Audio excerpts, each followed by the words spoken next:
This goes way back to what I call the Rothschild formula. In control of the money, when you control the money, you control the government, and that's what he's been doing for a couple of hundred years.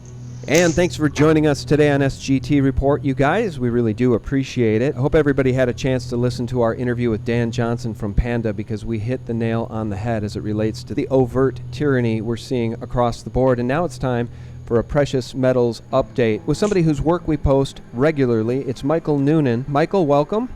Hi, Sean. Nice to be with you. Well, it's a pleasure to have you. And also on the line is Rory. Rory, how you doing, buddy? It's all good over here. Welcome 2014. Michael, where are you coming to us from? Are you down in the Chicagoland area? Right in the heart of Chicago, yes. Great city. Great city. If we could just get rid of Rahm Emanuel, it would be an even better city, in my opinion. Well, just politicians in general would work, not just Rahm. Yeah, well, that's very true.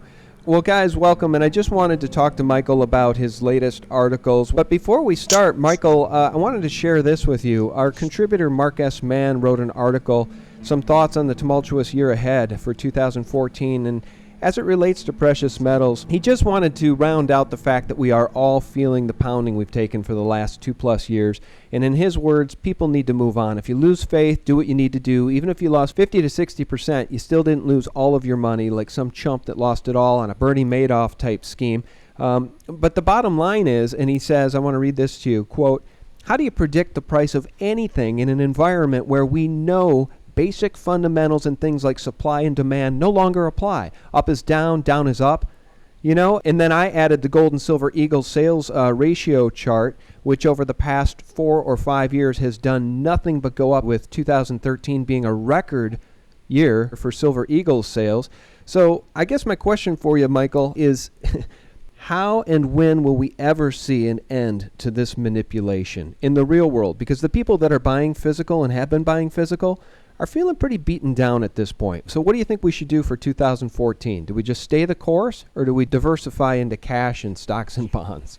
I think you absolutely have to stay the course. I'm in total agreement with the assessment that there's a manipulation going on, and the natural laws of supply and demand no longer apply, and they have not applied for the past few years, and that's evident just by the fact of the increased sales that you talk about, the increased demand unprecedentedly across the world from every imaginable source, and yet the impact of that demand on gold and silver has been zero. This is why I always, in the articles that I write, I always caution people, stay away from futures, not because they're futures, but simply because the trend is down. And I'm a believer that one has to work in harmony with the markets, and when the trend is down, you don't belong. But at the same time, I continue to advocate the ongoing purchase of the physical gold and silver in whatever amounts one can afford. Simply because I don't like to use the notion that it's a form of insurance, but in some ways it is. We don't know when this is going to fall apart. And fall apart it will, because history has been on the side of gold and silver for, as everyone says, close to 5,000 years. We're dealing in a totally fiat environment, and fiat currencies are destined to fail each and every time in their existence throughout history, and it's not going to fail this time. It's just a matter of time.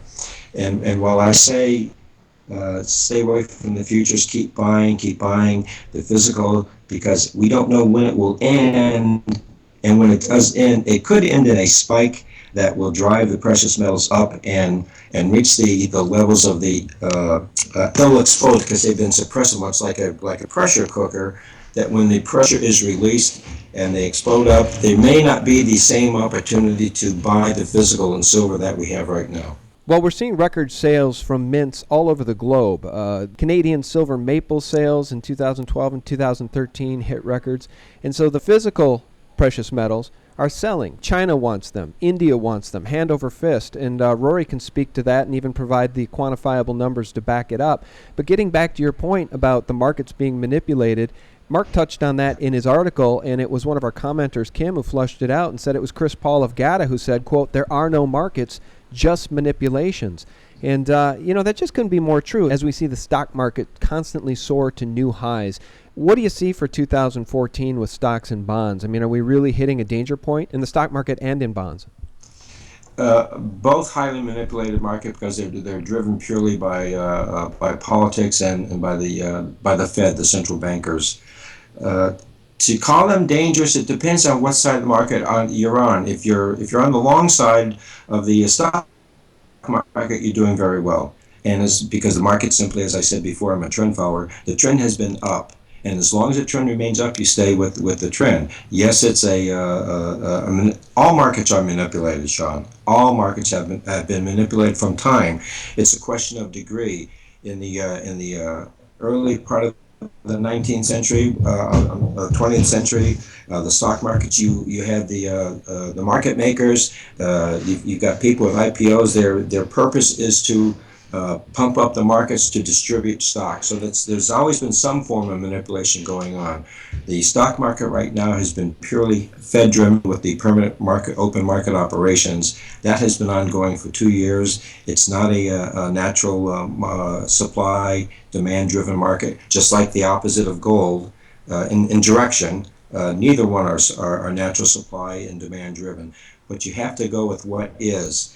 And yes, the physical has taken a hit for the precious metals, but yet you still have to study the course and keep a common sense, a level of common sense about one's self, about where the markets are headed and what the future is going to eventually be when things fall apart. This is what you have to keep in mind, because you don't know for how long this can last, and it will last longer than most people anticipate. I don't know if that helps or hurts, but Yeah, well, I think we've all been surprised by how long it's lasted. I've talked to so many people: Andy Hoffman, Jeff Nielsen, James Turk, Jan Skoyles, and I think everybody is surprised by how long the Fed and the powers that be have been able to stitch this thing together. There's a news item that posted on Saturday from Zero Hedge saying the Fed is hiring lots of cops. It just seems to me, as we head into this 101, this first year of the new century of Fed control over our society and over the markets and over our monetary system, it's just going to be more of the same, and it makes one wonder how long they can keep this thing stitched together. I mean, if you look at the numbers on paper, it should have collapsed a long time ago, and that's the part that I just find remarkable, is that they've kept it stitched together. And I guess as long as you are in the stock market and you're long and you're making lots of money and you're employed, you're happy. There's no such thing as a recession to those that are gainfully employed and are invested in the stock market. Rory, feel free to jump in any time, or Michael, if you have a response to that, go for it. not everyone in the stock market is making money. There are plenty of stocks that are moving sideways and some are even going lower. So it's always a question of you have to pay attention to what you're investing in. And even in the stock market, with it going up, only certain stocks are going up, and those are the only stocks that one should be participating in. With respect to the Federal Reserve, yes, they've had their 100-year anniversary, but this goes way back to what I call the Rothschild formula. Control of the money. When you control the money, you control the government, and that's what he's been doing for a couple of 100 years. And that's really the genesis. Everything else is symptomatic of the control of that Rothschild formula, which is controlling the money. When you control the money, you control the government, you control the laws, regulations. This is why you see Wall Street operating with impunity. There are no repercussions whatsoever for all the illegal activities they've engaged in, because they're protected. So this is what everyone has to keep in mind, and not just deal with the symptoms. When you deal with the symptoms, you can go awry. This is why so many people, especially in the precious metals community, have been so wrong for so long.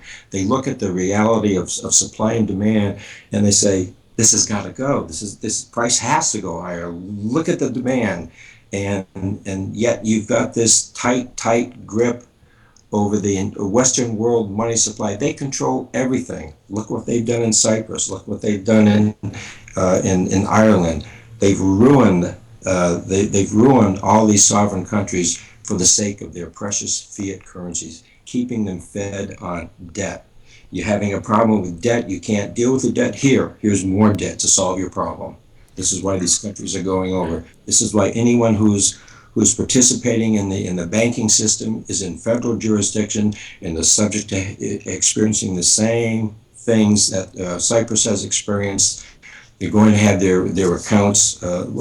They've already lost money through inflation. The value of a 1913 dollar when the Fed took over against the Constitution, as it were. When the Fed took over in 1913, the value of a dollar 100 years later is about 3 cents. So everyone they've not had the same haircut as the bank, the account holders in Cyprus, but they've had a 97% haircut through the insidious inflation that the Fed has created with their fiat currency.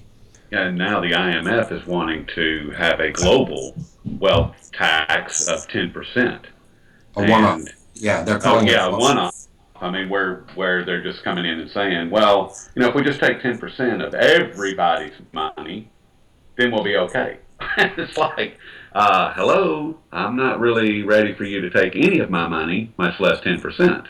This is why I don't think anyone should be within the banking system, because you're subject to whatever whim and will that they want to impose upon you. Yeah, I got out about 4 years ago, 5 years ago. I got everything out of the banking system, and my family and I, we only use the bank for conducting transactions. We leave no money in there at all. We have the absolute bare minimum, what we are willing to lose. And we know that 100% of that can go away, and we're comfortable with that because we don't keep any more in there than is absolutely necessary. And that's the way we use the bank. More people should be doing what you're doing, Rory. Very smart. I want to jump back in and just tell you how glad I am to hear you talk about the Rothschild cartel, because to me that just cuts to the heart of the truth of the matter. We have some litmus tests around here for truth tellers, and it's, will you talk about the Federal Reserve? Do you understand it? Will you talk about the fact that it's privately owned? Do you know who owns it? Will you talk about false flags and how governments use them to their own benefit to enslave people? And you just hit the nail on the head with the Rothschild cartel, because if we take a look at this fiat debt-based system that they've enslaved us with the Federal Reserve System back in 1913. Now we're 101 years of the Fed control here. We're in the 101st year.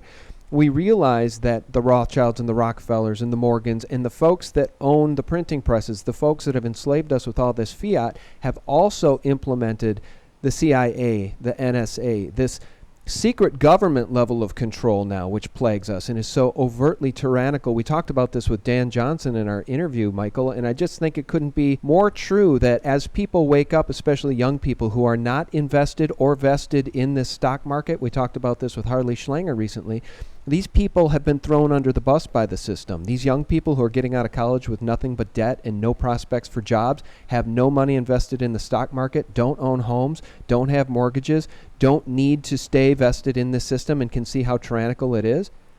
Those people are going to opt out. And I think if you look at it demographically, that might be our greatest hope, is that young people want nothing to do with this criminal system anymore as they wake up. And maybe this system will finally collapse under its own weight. Well, I'm a little bit at odds with you in a certain regard. Is I don't think those people will wake up. I think the last couple of generations suffer under the onus of cognitive dissonance. I don't think they understand or have a clue about the history under which they live. The Rothschild formula took over the Federal Reserve. They tried to get the Federal Reserve passed in Hamilton's time. Hamilton was the shill for the Rothschild group, trying to get the first national bank in this country, and Jefferson was fighting it. So they've been going at this since the beginning of the Civil War, and that was part of the Civil War. It was all about money. Lincoln was assassinated for a reason. He wanted to issue greenbacks and cut out the Rothschilds and not have any, why should we pay interest to the bankers who just create the money when we can create our own money, said Lincoln, and we don't have to pay any interest. That was the healthiest thing that could happen. He was assassinated for it. The same thing happened with Kennedy when he decided that he was going to issue more silverback certificates. So the war, they don't fire very many shots, but when they do, they're very effective. Let's call them the elites, call them the New World Order, whatever you want to call them, they exist and they control every aspect of everyone's lives. No. People don't understand the tight grip under which they labor, that every aspect of their life, from birth to death, is controlled by the system.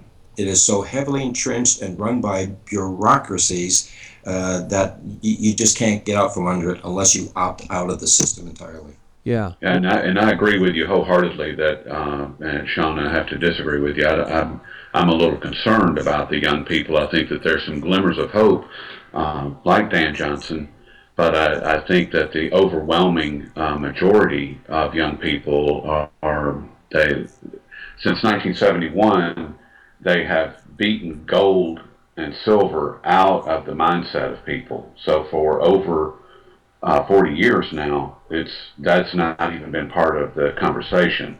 So that's at least two generations right there that's removed from even having any concept of gold or silver being actual money. So as far as bringing them back into the fold, I really hope and pray to God that we can. But I don't know.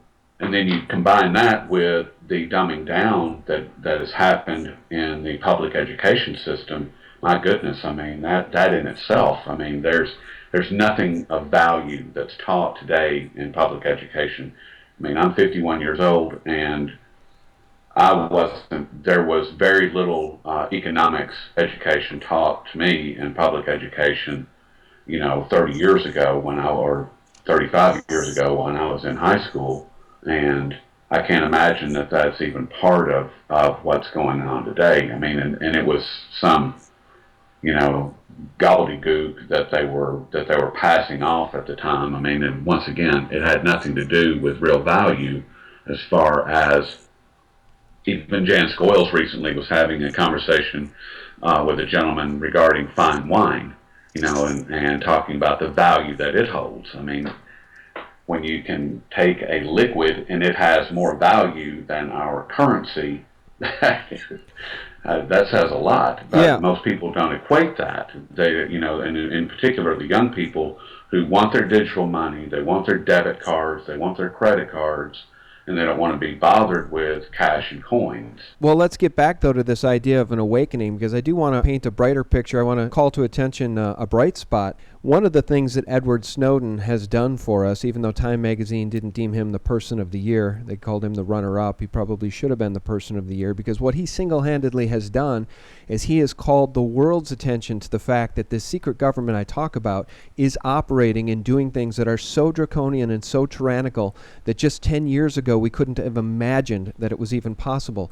There's a video on YouTube from NSA Director General Alexander, and it's called NSA Director General Alexander and Cybersecurity.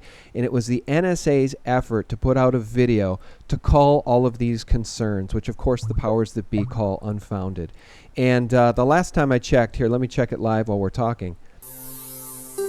It had 200. It currently has 228,000 views, and it has 20,339 thumbs down, and only 414 thumbs up. That makes it the most hated, loathed video on YouTube in 2013, according to RT. So my point is that this secret government, this Rothschild-controlled, Rockefeller-controlled, behind-the-curtains government that we've just sort of been enchained by for hundreds of years and nobody kind of knew it, now everybody can see it. I mean, that's the way I'm looking at this thing, is that you talk about Orwell, you talk about locking down a society and stripping liberties. People are definitely waking up to that if they're not waking up to the monetary system. Don't you think, Michael? I still think people have their head up their butts when it comes to understanding what we've been discussing. Very few people are cognizant of it, and those who are aware are very small in number, and they're the people that you interact with, they're the people that you deal with. So it may seem like everybody's waking up, in quotes everybody, but the numbers are relatively very few, very few. People are so locked into their lives, credit card debt. How many people now are on food stamps? They're relying upon Social Security. They're hooked on pharmaceutical drugs, and all of these are specifically designed by the Rothschild group, by the elites, however you want to go. They control every aspect of people's lives. Agriculture, Monsanto, GMOs, pharmaceuticals, having everybody hooked on drugs. Most of your commercials are all about what kind of drug you can take for these imagined ailments. People People are not cued into understand. They're only dealing with the symptoms and not cued into understanding the cause. The United States went bankrupt in 1933, and that's when officially the the money changers took over the country. Obama and every president before them are simply the federal government is a corporation, and they are beholden to uh, uh, the elites, the New World Order, the Rothschilds, who took over in 1933, and the country is run by a bankruptcy judge, also known as the treasurer. You know, people don't want to hear about these things, but if tying in the entire conversation that we've been having is gold and silver, because that's the peg that you drive into the heart of the heart, if they had a heart, uh, of these controlling entities that are always invisible and unseen. Nobody knows. Very few people know about them, and this is why I mentioned about the past couple of generations and cognitive dissonance. Cognitive dissonance is they hear the truth, but they've been fed the lies for so long that the truth sounds like a lie, and they ignore it. Yeah. The media is bought and paid for. They don't report anything that would upset the system. Right. I agree in part with what you're saying, but I do want to counter again and just say, okay, for example, as it relates to Monsanto and GMO crops, the Big Island in Hawaii has banned biotech companies and GMO crops, and I think, there's this tipping point that's going to be reached, right? That was reached with bovine growth hormone in the milk. When enough people found out about it and realized what it was, there was no demand for it. And getting back to this idea of everybody buying into this system and nobody being awake, I don't agree, because if you take a look at CNN's numbers, they're at an all-time low. These people don't even want to do news anymore because they can't sell the fake news that they're trying to sell because nobody's tuning in. And I think the 90,000 people on any given minute that are watching CNN, according to their own numbers, which are pathetic, those are all people that are 60 and over, 55, 60, 65 and older. I mean, it's a dying generation that is buying this crap. Nobody believes the official lies of this government anymore. And thank God for Edward Snowden and the NSA revelations, because it's causing a lot of people to wake up. Now, that said, feel free to counter that if you like, but I want to jump into this article from the Globe and Mail. Bank of Canada's gold coins to be liquidated in federal push to balance books. I mean, how crazy is it, you guys, that we live in an environment where Canada is now, and that's recent news from December 30th, that Canada is going to sell its remaining gold coins in the treasury to try to balance the books. Well, the books can never be balanced in these governments because paper fiat debt is the name of the game, and it always will be until the system falls. That's part of the design behind what I call the Rothschild, what I keep referencing as the Rothschild formula, is they put onerous debt upon these countries, and what do they demand in return? We'll take your gold and silver, thank you. Yeah. Here's as much money as you want. We'll take your gold and silver. Yep. This is how they've corrupted everyone.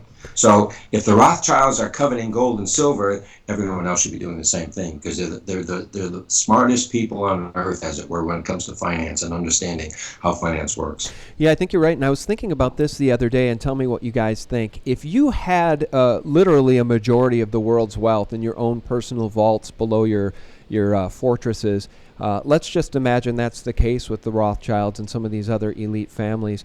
To manipulate the prices of these metals way down doesn't bother you, does it? Because you know what they're really worth, and you know what you're doing. And if you ultimately control the game, they can manipulate the prices down. They could take silver back down to $1, and they could take gold to $75, and they wouldn't care because they know the game that they're playing. Does that make sense? Exactly. Okay. Exactly. Because Yes, very much so. Yeah, everybody else will freak out. Say to keep in mind throughout this discussion, to keep tying it back to why you want to be owning physical gold and silver. These are not unrelated discussions that we're having to the premise behind owning gold and silver, the physical stuff, because this is what's going to preserve wealth and even grow wealth for you. Anything else that's paper derived is going to become worthless. And many are becoming worthless. Where do you stand on Bitcoin? I don't own any, but I do think the whole concept of Bitcoin is very interesting, and Rory and I have talked in detail about both the pros and cons, who's really behind it, who knows. Where do you stand on this idea of cryptocurrencies, Michael? Have you given much thought to that? I'm on the sidelines on this. Bitcoin is there's obviously a vacuum for people wanting something other than what they know in terms of paper money. I'm not sure. I think Bitcoin is probably a temporary fill on that.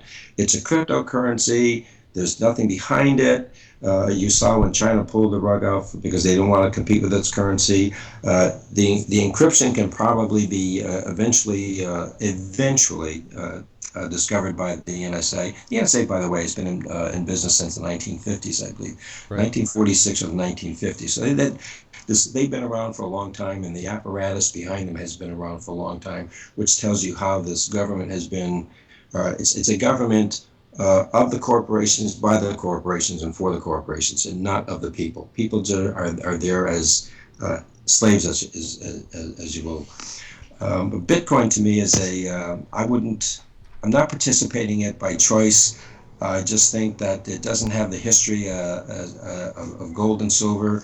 It's an imaginary currency that has value, just like fiat currency has value. As soon as you change your value is, you change your attitude toward and your derived value toward that, and the value can drop out. That would be my biggest concern about Bitcoin. If it works, fine, but I think nothing can replace gold and silver. But don't we already have a ton of digital currency out there in the form of debit cards, in the form of online payments that are? That's all bankster-controlled fiat, Rory. Exactly. But what's the difference? Is the question that I'm asking. The Is difference that is Bitcoin is being accepted by and being utilized in a different way. It's being accepted as a perceived value, an emphasis on the word perceived. I perceive the value of this as greater than the currency or the IRA account or whatever. So I'm going to use Bitcoin because it's more reliable given the people I'm dealing. Once you get outside that circle, it falls apart. Well, let me ask you guys this. I want to talk a little bit about Edge Trader Plus because I want to remind people that your website is edgetraderplus.com, Michael, and you had a pretty good year last year. Do you want to describe just briefly what your service is and how that works? Can you help people understand how if they had some money they wanted to gamble a little bit with, how you might be able to help them turn it into more money? Gamble, huh? That's the way I look at it. No. I'm on the opposite side of the fence on you for gambling. People perceive themselves when they get into the markets as risk takers, and I couldn't be further from the truth. They're looking for guarantees in whatever they do. They want, when they buy something, they want it to go up, and if it doesn't work out right away, they'll just scramble. I try to deal with, when we talk about core and versus symptoms, I try to deal with core issues, the truth of things.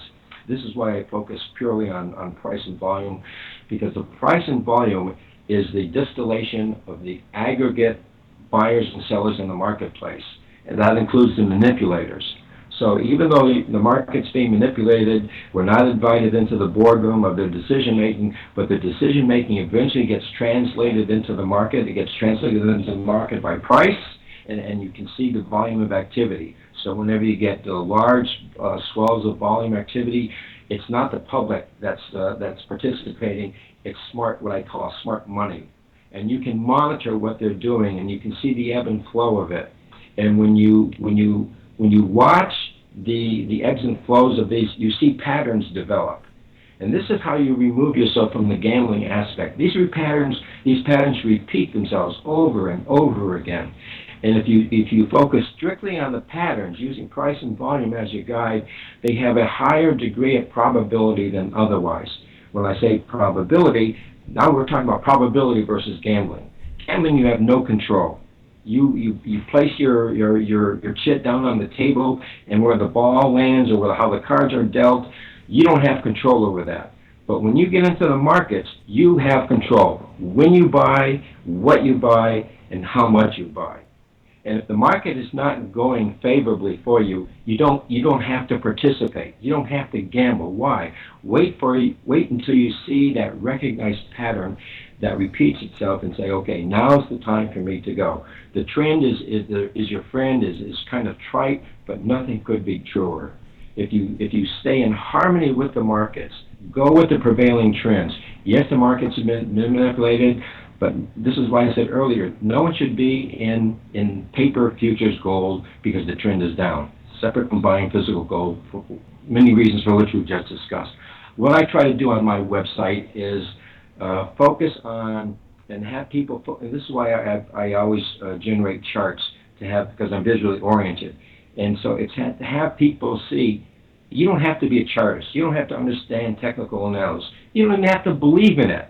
But look at the common sense behind the comments that I make as they apply to the charts, and it begins to become a roadmap, if you will. When you're dealing with probabilities, the probability when you participate in only under certain conditions, the probability of your success is greatly enhanced. It's no longer gambling, and this is what the casinos rely upon. They rely upon probabilities. They know that they're going to take hits. They know that they're going to have losers. But overall, they've got a 4% or a 6% lock edge. No matter how many people come and go, they are guaranteed to make that money on a lock basis based on probabilities. And you can do the same thing in any market. What do the charts tell you about gold and silver in 2014 or just in the near term versus long term? Or can you rely on those charts at all? Because that's where the real manipulation is. Real hard to rely on those charts. I try to stay away from predicting because I don't have a crystal ball, and I'm without my charts, I'm probably one of the worst people for trying to be in the markets whatsoever. I let the markets speak to me, and right now they're saying the trend is down. It's slowed down a little bit. The thrust going down has shortened. We're seeing maybe some bottoming activity, but you can take a look at a wheat chart and see a bottom activity that looks like a V, and then it shot up to new highs within a couple of months. Or you can take a look at a cotton market that has been in a sideways pattern for 4 years. So how a market bottoms and when it's going to turn around, nobody can predict. But you can, when you follow the market itself, you can see it evolving. You can see the downtrend stopping. There'll be some form of ending action, either a capitulation, which would be like a selling climax, or kind of a slow turning bottom, and you see the nature of the change of behavior going from sellers to net buyers. You can actually see this when you watch the markets and you see the price volume behavior, and then begins to shift and work its way on the upside. Once that happens, then you just participate on the long side. I don't get into predictions. So in the meantime, though, just a slow and steady accumulation of the physical is at least a wise thing in your mind? Absolutely, and I've been advocating. I bought. I still have silver that I bought in the high 40s. I still have gold that I paid $1,800 an ounce for. Do I care? No. Am I? I would like to have had a better price, but I bought it for a specific reason, and that reason has not changed. So my attitude toward it has not changed. Once the reality of supply and demand comes in, who knew the manipulation would take this long? Nobody. But once the reality comes in, I'm not going to care whether I pay $20 an ounce for silver or $48 an ounce for silver. If it's up to $100 or $200, and if gold is up to $3,000 or $4,000, $10,000, who cares if you paid $1,200 or $1,800? At the time, you care, but when you keep your perspective and your game plan in place, it requires discipline. Without discipline, you're going to be lost. Well, in the last couple of minutes we have, can you tell people how they can sign up for Edge Trader Plus? They just go onto my site. There's a place if they want to become a subscriber. I don't like the term subscriber. That's the only thing that shows up. They'll automatically get copies of all the articles and reports that I generate. And I have different things. I go from market commentaries. I go to anything goes, where I'll touch upon any subject. I just add a new category for nutrition, general health, because I think health is important for people. It's more important than anything else. Without health, what do you have? So all they have to do is sign up, become a subscriber, and all the information, whatever I generate, is sent to them automatically. Well, thanks so much for your time, Michael. Rory, thanks for your time too, buddy. Thank you. Thank you, Rory. Yeah, and guys, you can read Michael Noonan's articles on his site or at sgtreport.com, where we try very hard to post all of his material along with all our other great contributors. And thanks so much for spreading the word about SGT Report. I mean, without you, we wouldn't have any success, and we wouldn't be able to get the word out. I think we're all on the same page here in terms of spreading the word on truth and liberty and trying to take this thing back from the banksters that have locked us down for so long. Michael Noonan, thanks so much for joining us. Absolutely, Sean, you have a great site, and I'm pleased to be participating with it. You've done a terrific job with it. Kudos to you. Oh, geez, thank you. Boy, that feels good. I like it. Thank you. All right, brother. Thank you, guys. Okay, so long. Thank you. Bye-bye.